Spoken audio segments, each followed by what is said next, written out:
Gracias por el comentario. Un momento. Ok, listo. Muy bien. Entonces creo que ya iniciamos. ¿Qué tal, amigos? ¿Cómo están? El día de hoy quería comentar con ustedes un tema bastante interesante. Se llama libros contables. Y la pregunta que uno se hace es, ¿por dónde va a tocarlo? ¿No? Probablemente ustedes partan de un tema tributario. Pero cabe recordar algo muy importante, que no sé, ustedes mentalmente, los que son contadores, los que están ejerciendo ahorita contabilidad, se lo pueden hacer. Te quiero comentar en qué norma, te repito, en qué norma tributaria dice cómo debes de utilizar, voy a usar un nuevo término, cómo debes de utilizar un libro contable. Es lo que te pregunto. ¿En qué norma tributaria te dice cómo debes utilizar? Porque ahorita voy a usar un juego de verbos para trabajar este tema de libros, pero voy a utilizar un nuevo verbo que usualmente no utilizo. Ya estoy haciendo redundancia, ¿no? ¿Cómo hago yo? En qué norma tributaria me señala específicamente qué libro o cómo utilizar un libro contable? ¿No? Probablemente tú me digas, bueno, ¿en qué norma? Me dices, ¿será acaso en la norma del IGB? ¿Será acaso en la norma del impuesto a la renta? Estoy utilizando un verbo que si quieres tú lo anotas.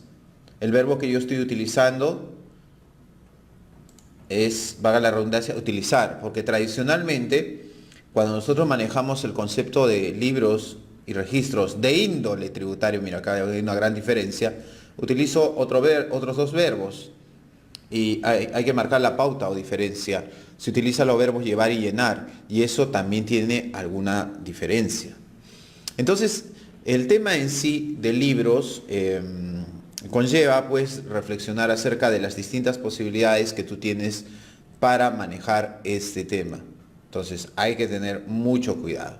En primer lugar, como te estoy comentando, no existe, ojo, repito, no existe una norma tributaria que me diga cómo utilizar un libro contable. Utilizar. ¿Ya? Te pregunto, a ver, ¿en qué norma dice cómo debes tú de utilizar, cómo tú debes de utilizar el libro Inventarios y Balanza? A propósito de que ahí me encontré un comentario de César Vázquez, ¿no? Me dice: un colegio privado que compra 200.000 en papel bond y 200.000 en toner debe llevar el libro Inventario, me dice. Que eso después lo vamos a comentar, pero en qué? Y yo digo, ¿hay alguna norma que me diga cómo utilizar el libro Inventarios y Balances? Hay una norma que sí me dice quiénes deben de llevar el libro de Inventarios y Balances, pero no me dice cómo debo de utilizarlo. Bueno, sí hay un formato, te proponen un formato. Y cuando te proponen un formato, te están hablando acerca de información mínima, que tú puedes excederla, obviamente. Entonces hay que tener mucho cuidado.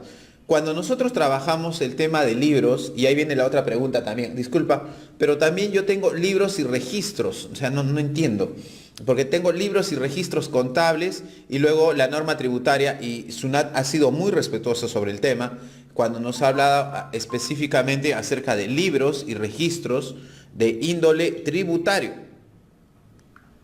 ¿Ya? De índole tributario. Si tú ves, por ejemplo, yo te sugiero una resolución, la resolución número 234, 2006, SUNAT, que marca el tema de teneduría de libros, entre comillas, desde un punto de vista tributario, te dice muy específicamente cuáles la estructura que deben tener estos libros y una estructura mínima. En el registro de compras y ventas, que creo que la mayoría de nosotros estamos familiarizados con estos libros, en el registro de compras y de ventas, la norma del IGB no me dice cómo llevar, perdón, no me dice cómo utilizar, estoy usando mal hebreo, cómo utilizar, no me dice una información mínima. Por ahí que me sugiere un trabajo con una analítica especial, con la 40-111, porque si nos apegamos al plan contable general empresarial tenemos cuenta, subcuenta, divisionaria, subdivisionaria, con una subdivisionaria, si quieres llamarlo ahí, perdón, analítica. Entonces, hay que saber tocar cada tema, hay que saber diferenciar.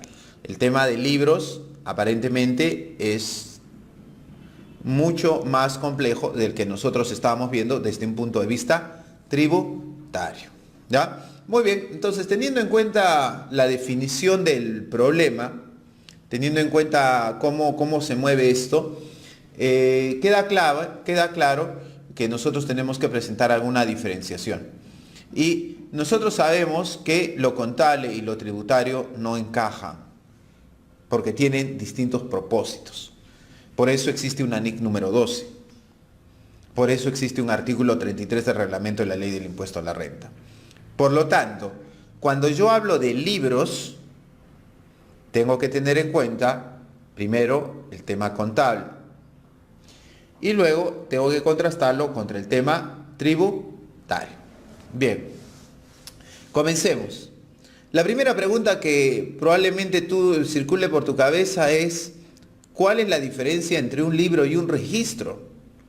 No utilizando un concepto propiamente tributario, sino básicamente enfocándonos desde un punto de vista contable. Pueden haber muchas clasificaciones. En los libros, últimamente de contabilidad, si tú te das cuenta, como consecuencia del software contable, el software contable es una excelente herramienta, nadie niega la utilidad, todos tenemos que usar software contable, pero nos está haciendo perder la visión acerca de algo muy básico en nuestra profesión, que es la teneduría de libros. Y eso es lamentable, a mí me da mucha pena, porque cada vez, conforme voy desarrollando talleres, conforme voy trabajando el tema contable, conforme voy revisando el tema de asientos, el tema de registros, el tema de libros, me veo que cada vez más personas desconocen este tema. Y ojo, son contadores que llevan a empresas de años, ¿eh?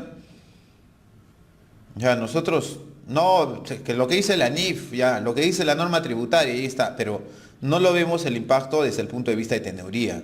Por eso es que yo te preguntaba, y eso es para que tú reflexiones, en qué norma tributaria te dice cómo utilizar un libro, ¿no? Bien. Dionisio, pero ¿nos podrías dar alguna definición diferenciando lo que es un libro con registro? Porque la verdad que me confundo un poco. Tengo libro diario, libro mayor, tengo libro inventarios y balances, hasta por ahí tengo libro caja, pero por otro lado tengo registro de compras, registro de ventas, tengo un registro de inventario permanente valorizado. Entonces, ¿hay alguna diferencia? ¿Podrías ayudarnos? Sí, yo creo que sí, te podría apoyar sin recurrir a una norma tributaria, es decir, tocándolo desde el punto de vista contable. Cuando nosotros hablamos de libros y registros contables, tenemos una clasificación que se dice clasificación técnica y otra cosa es la clasificación legal, si se puede decir así. Desde un punto de vista de clasificación técnica, nosotros tenemos libros principales y libros auxiliares. Y si quisieras enfocar un poco este término de diferenciar libro y registro, podríamos decir que los libros principales, bueno, encajan con el concepto de libros, mientras que los libros auxiliares en su mayoría encajan con el concepto de registros. Pero, ¿cuál es la diferencia que tú tienes entre un libro principal y un libro auxiliar? O si quieres, la diferencia entre un libro y un registro, si es que quisiéramos nosotros reflejar este tema. La diferencia es obvia. Los libros principales son aquellos que son indispensables para elaborar información financiera. Y poder identificarlos es muy fácil, porque tú lo has hecho esto desde la universidad. Porque me imagino que has hecho monografías. No hacemos monografías. Nosotros lo que hacemos es, tenemos un taller de software contable y digitamos ahí todas las facturas, las boletas, así y ya salió. El software contable nos está haciendo perder la visión de procesos contables. Y eso es muy delicado.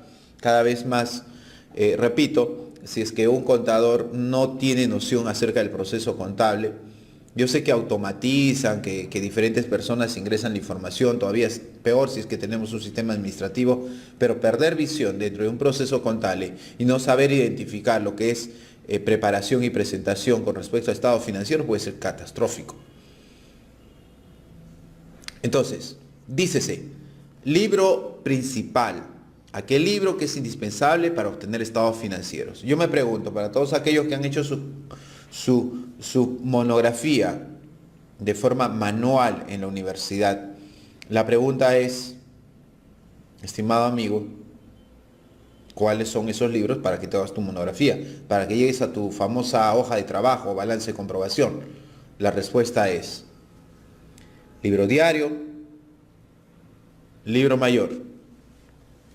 Y el libro de inventarios y balances. ¿Para qué el libro de inventarios y balances? Porque ahí tienes que plasmar los estados financieros para su aprobación.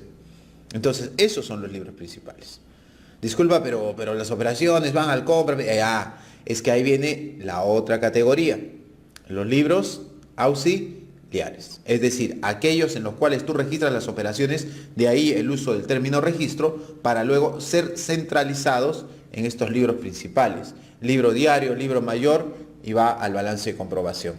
Y con la creación de ya hace un tiempo atrás, desde el año 2006, de un formato que nosotros en doctrina contable lo conocíamos ya, que era partida de la revisión del plano cartesiano matemático en el proceso contable. Y ahí hablamos de una contabilidad en función de una teoría, no se acuerdo si nomás no me olvido, de Matesich, ¿no? Trabajar la contabilidad en eje cartesiano.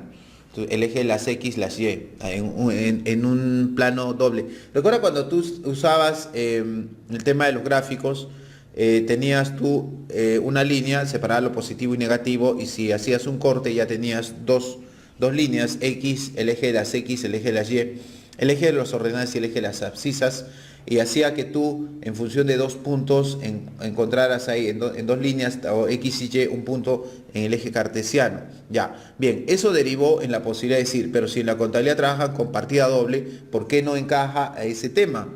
¿Por qué no encaja a esa situación?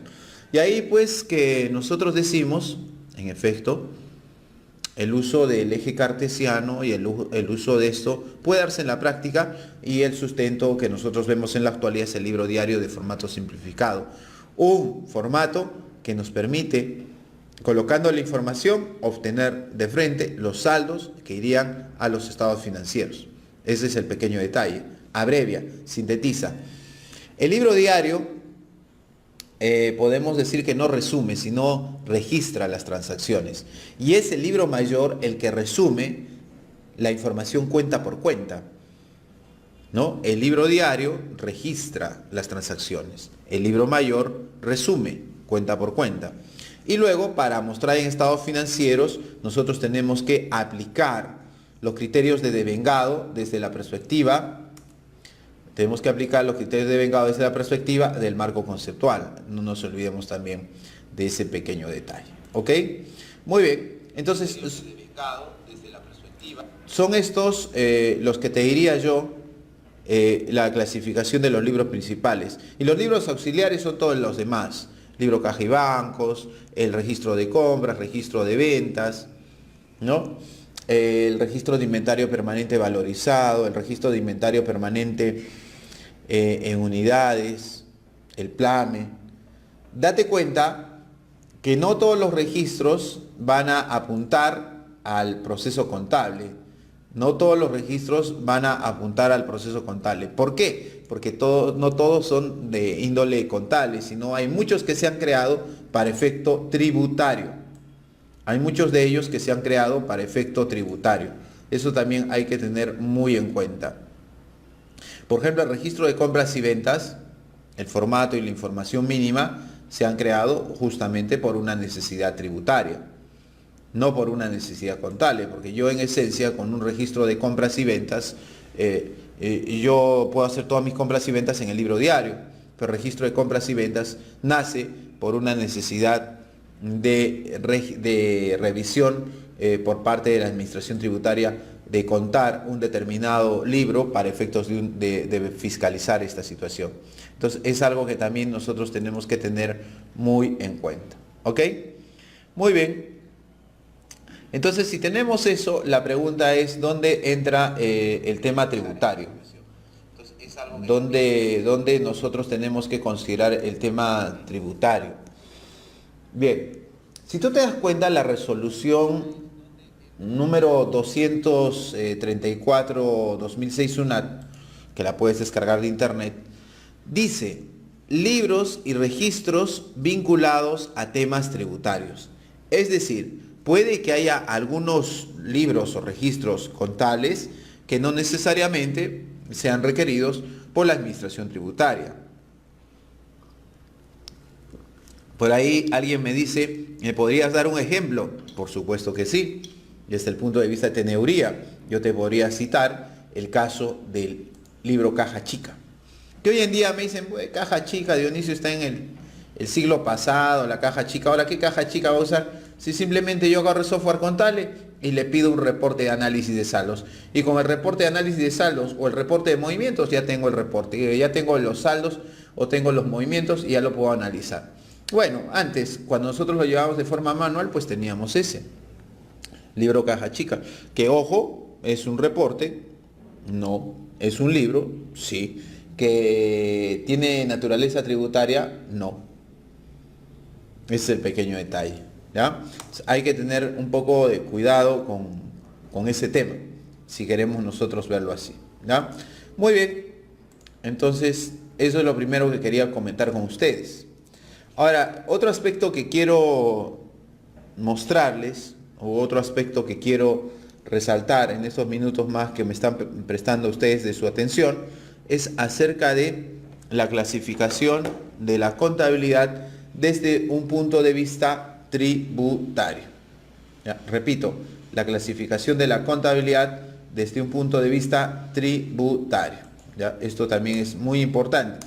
Cómo funciona, cómo trabaja, cómo es la cosa, me dicen. Bien.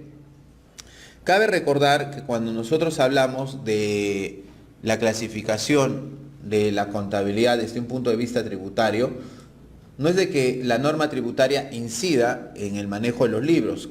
Como contadores, nosotros sabemos que necesitamos determinados libros para efectos de nuestro proceso contable, pero la administración tributaria nos ayuda por medio de una norma. Si queremos verlo en porcentajes, la normatividad vinculada al impuesto a la renta trabaja de mejor manera el listado de los libros contables y en segundo nivel está el tema del IGB. Me explico. En el caso de la normatividad del impuesto a la renta, nosotros tenemos obviamente una separación entre lo que es una contabilidad simplificada de lo que es una contabilidad completa. Y obviamente, en tramos intermedios, nosotros encontramos una media contabilidad. ¿Ok? Entonces, para efectos de ustedes que me están siguiendo en este momento, si quieren pueden tomar un lapicero y pueden anotar lo siguiente. Vamos a proceder a revisar este temita sobre el particular. ¿Cómo va la clasificación de una contabilidad desde el punto de vista de la normatividad del impuesto a la renta y la resolución 234/2006 UNAT y el artículo 65 de la ley del impuesto a la renta, ¿ya? Vamos a ver entonces. Depende de los regímenes. Recordemos que dos regímenes están vinculados a la formulación de estados financieros. Entiéndase, el régimen general y el régimen MIPE, el régimen MIPE tributario, ¿ya? Entonces tenemos que tener en cuenta esos dos detalles, ¿ok? Bien, comencemos con el régimen general. El régimen general nos habla acerca de un primer tramo que es de 0 a 300 UITs de ingresos, y en este caso particular de 0 a 300 hablamos nosotros de una contabilidad simplificada. Una contabilidad simplificada en el régimen general es el registro de compras, el registro de ventas, el libro diario y el libro mayor. Me dicen, no, la norma dice registro de compras, registro de ventas y libro diario de formato simplificado. Solo que para efectos del artículo 65 de la ley del impuesto a la renta, se nos dice debe llevar como mínimo. Entonces lo que hacemos muchos en la práctica es llevar un registro de compras, registro de ventas, libro diario y libro mayor, que sustituye en alguna medida este tema. ¿Ya? Entonces hay que tener cuidado con eso. Por otro lado, también nosotros tenemos que tener en cuenta que hay más allá de eso, y hablamos entonces de una media contabilidad, régimen general. La media contabilidad es de 300 a 500 UITs y de 500 a 1700 UITs. De 300 a 500 UITs lo que nosotros tenemos es libro diario, mayor, registro de compras y registro de ventas. Si estamos de 500 a 1700 UITs, registro de compras, registro de ventas, libro diario, libro mayor y libro de inventarios y balances. Cabe recalcar que la media contabilidad funciona ya sea para el régimen general o para el régimen MIPE tributario, dentro del rango de 300 a 1700 UITs. ¿Ok? Eso lo podemos de todas maneras anotar. Y luego tenemos el escenario de una contabilidad completa. En este caso particular no cabría uso para el régimen MIPE tributario, sino alguien que supera las 1700 UITs, pues lógicamente va a estar dentro del régimen general. Y en contabilidad completa ya encontramos registro de compras, registro de ventas, libro diario, libro mayor, libro de inventarios y balances y libro caja y bancos. Moraleja de la historia, mi estimado amigo, un contribuyente del régimen MIPE tributario no está obligado a llevar un libro caja y bancos. Repito, para efectos tributarios, un contribuyente que está en el MIPE tributario no está obligado a llevar un registro, o en este caso un libro caja y bancos. Detalle importante. Obviamente hay una serie de libros complementarios que nosotros tenemos que tener en consideración. Cuando llevamos estos libros adicionales hay que tener en cuenta lo siguiente. El registro de activo fijo, que creo que todos nosotros lo conocemos, el registro de activo fijo. Está el tema de los costos, y con los costos hay que hacer un pequeño acápite. Tributariamente, no existe no existe el CARDEX. No existe la palabra CARDEX físico, CARDEX valorado. No, ese es un tema de probablemente teneduría. El libro se llama, o registro de inventario permanente valorizado o registro de inventario permanente en unidades. Mucho cuidado. Tramos. De 0 a 500 no hay ninguna obligación. De 500 a 1500 UITs debe llevar un registro de inventario permanente en unidades. Y cuando tú superas las 1500 UITs tienes que llevar, de ser el caso, registro de costos. Entre otras cosas, por ejemplo, están exceptuadas una empresa de servicios o una empresa comercial. Pero, sin embargo, si está superando las 1500 UITs, tiene que llevar necesariamente un registro de inventario permanente valorizado. Y de ser el caso, un registro de inventario permanente en unidades, aun cuando hay resoluciones SUNAT que dicen que basta con llevar el valorizado. Pero como tú podrás haber visto, todos los parámetros para saber si debo o no llevar un registro sobre el particular, en ningún momento me dice como pasaba con el colega acá, César Vázquez, que me decía, un colegio que compra papel bond o compra determinado importe en toner debe llevar libro inventario. Tributariamente, ese no es el tema. Tributariamente es cómo enfocamos al parámetro ingresos. Ese es el pequeño detalle. Ese es el pequeño detalle. Ahora, eso es de forma tributaria, pero la pregunta es, como pasa con el colega y su pregunta, ¿qué hay acerca del tema de trabajar el control de un toner, el control, por ejemplo, en un colegio de los papeles, ¿no? ¿Cómo trabajar esto? ¿Cómo controlarlo? Fuera del tema tributario, yo necesito un control de almacén, probablemente, que me permita a mí revisar de manera detallada el tema del control de los suministros que uso en el servicio. Muchos de nosotros decimos, no, es que voy a llevar como 20 cards, yo no puedo llevar 20 cards. Amigo, no existe 20 cards, existe solamente un registro de inventario permanente valorizado o un registro de inventario permanente en unidades. Y eso es consecuencia de llevado de un software de control de almacén, que obviamente el dueño de la empresa tiene que invertir en ello. Eso hay que tener mucho cuidado. Ahora, el proceso contable también afecta de alguna manera este tema y hay que tener mucho cuidado. El manejo de libros y registros está asociado al tema de la preparación, la primera etapa de la formulación de estados financieros. Salvo el libro de inventarios y balances, junto al libro de actas, que se utiliza para aprobar los estados financieros. Una duda totalmente válida es si en el libro de inventarios y balances debe de ir las notas a los estados financieros. Recordemos que si uno está señalando que aplica normas internacionales de información financiera o aplica PCGA, principios de contabilidad generalmente aceptados, y esos principios de contabilidad generalmente aceptados implican normas internacionales de información financiera oficializadas por el Consejo Normativo de Contabilidad, no significa de que no me prepare, no me aplique ninguno, no prepare los estados financieros que deben ser, son 4 más las notas.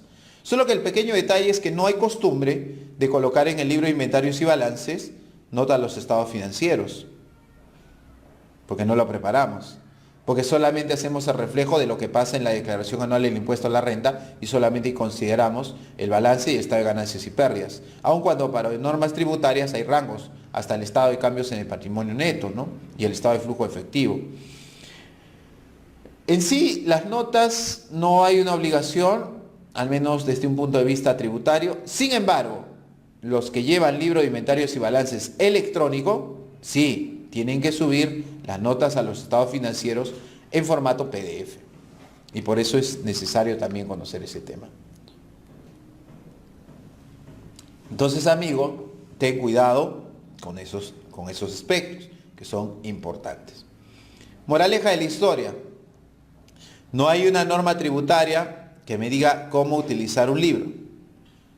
No hay una norma contable que me diga cómo utilizar un libro. Las normas tributarias me dicen cómo llevar un libro o registro.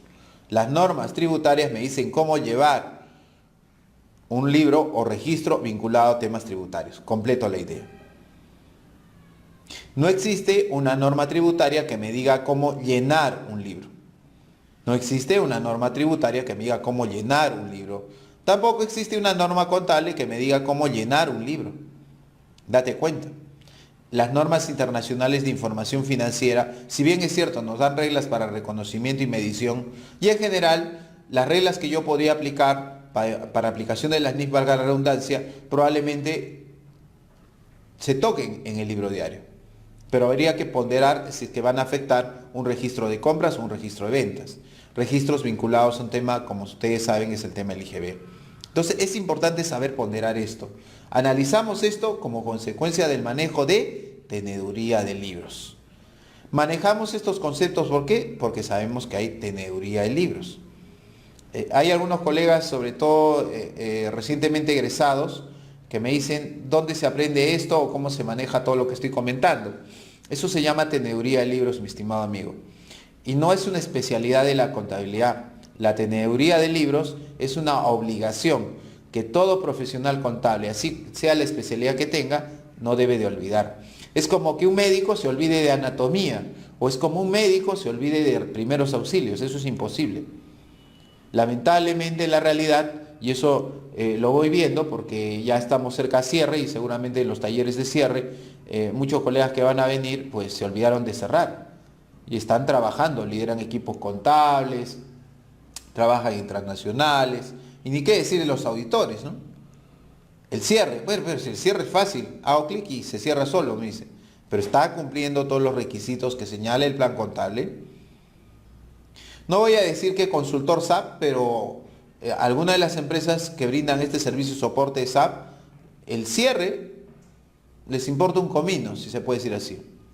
El cierre contable no les interesa, porque dice que no tiene incidencia, etc, etc. Personalmente yo creo que sí, el cierre sí tiene incidencia. Y probablemente el no adecuado manejo del proceso de cierre contable con cada una de las etapas genera lo siguiente. Yo no los veo ahorita, por eso es que trato la mayoría ahí, yo digo acá en Lima o les digo cuando estoy yendo a eventos fuera de Lima, se los digo de forma presencial, les digo ¿cuántos de ustedes están cerrando de acuerdo al plan contable general empresarial? Dicen, no, pero la SNIF no dice eso, no dice eso, pero tienes que aplicar la norma local. Entonces, tú, colega que eres especialista en tributos, a recordar teneduría. Tú, colega, peor todavía, los que manejan NIF, tienen que cerrar. Sobre todo cuando me dicen que es SAP, que es un ERP, ahí es donde yo pongo la alerta. Y una consecuencia obvia. Les cuadra la 4017, impuesto a la renta, lo que ustedes van jalando el saldo con las declaraciones anuales del impuesto a la renta, ese es el indicador. Porque hay muchos que no les cuadra, pero ahí disimuladamente ahí van haciendo un análisis, colocando cosas. Hay que tener mucho cuidado con ello. Muy bien amigos, ha sido un gusto poder compartir con ustedes este tema como siempre. Espero contar con ustedes en el canal de YouTube. En la tarde voy a subir comentarios acerca de la concurrencia con las modificaciones que hubieron el 28 de octubre.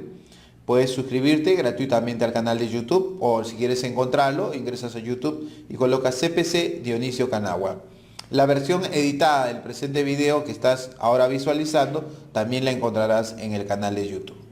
Ok amigos, un gusto haber podido compartir estos momentos con ustedes. Y los dejo. Nos vemos para más adelante. Muchas gracias por su atención.